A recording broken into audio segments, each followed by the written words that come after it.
Bright Tuty. Every student matters.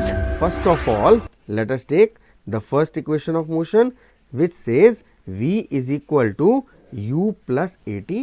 We need to derive it, right. First of all, we will just try to memorize this particular graph which will be required.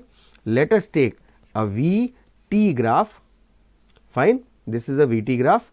The time is in seconds, this is in meter per second.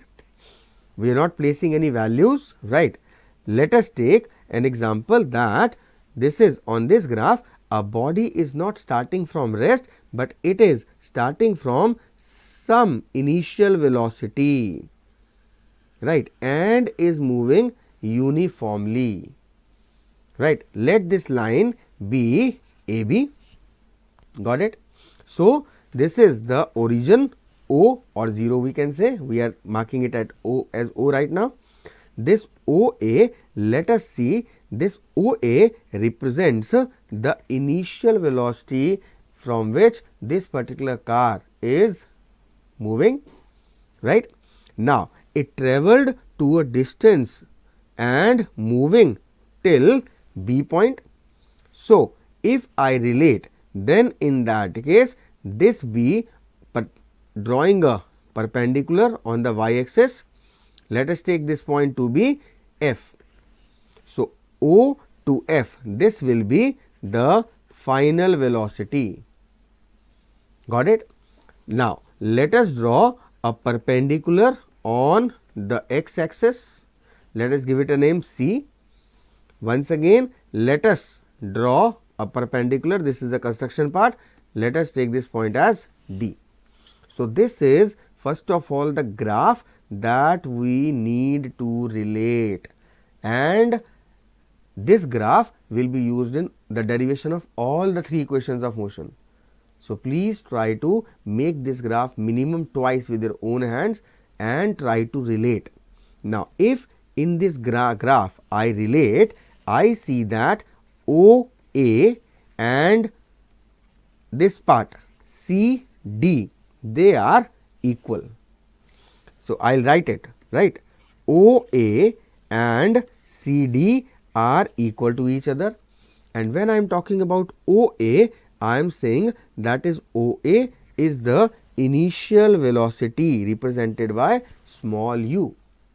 Fine. Similarly, if I relate, this part F to O is equal to B to C. So, I can write OF is equal to CB, this O to F is equal to C to B, and this is basically the final velocity, right. Clear? Now, taking this part AD and OC are equal. So, I will write AD is equal to OC, and this represents our change in time from O to C on the x axis is the time part. So, I will say this is time, got it. So, these are the few things that you must try to relate and understand, and if you have not understood it, please rewind the video and see it again, please, because this is important, and I have already said that this particular figure, this particular graph will be used in the derivation of all the 3 equations of motion. We will be using the same values, got it.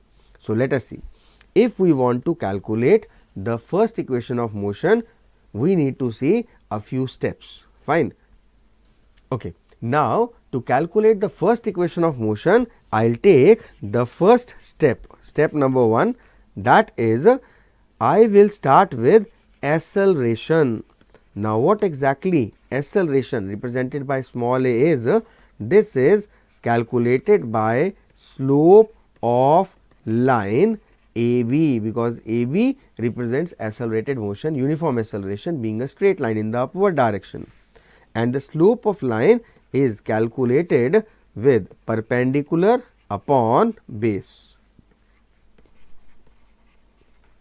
Now, when I am talking about A to B, the perpendicular will be BD and the base will be AD. So, instead of writing perpendicular upon base, I can write BD upon AD. Fine. Now, if I see BD, what I can write is, I can write BD is also equal to, or it may also be written as CB minus CD. Now, out of this CB, if I just remove this part CD, I will get this part BD. Now, this is the most important thing that we need to implement, that BD is equal to CB minus CD. So, this is equal to CB minus CD. This is quite important that you need to remember, relate, understand.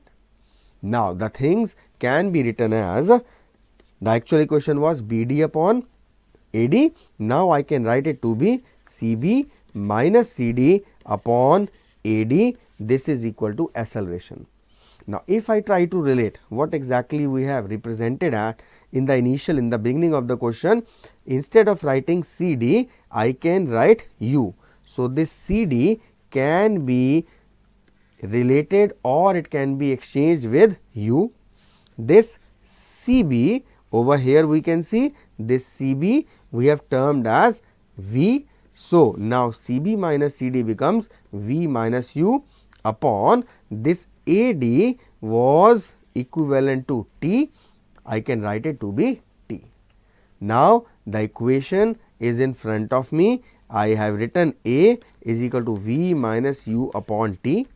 Cross multiplying T with A, I will get AT is equal to V minus U, or I can write V is equal to U plus AT, where V is the final velocity, U is the initial velocity, A is the acceleration and T is the time.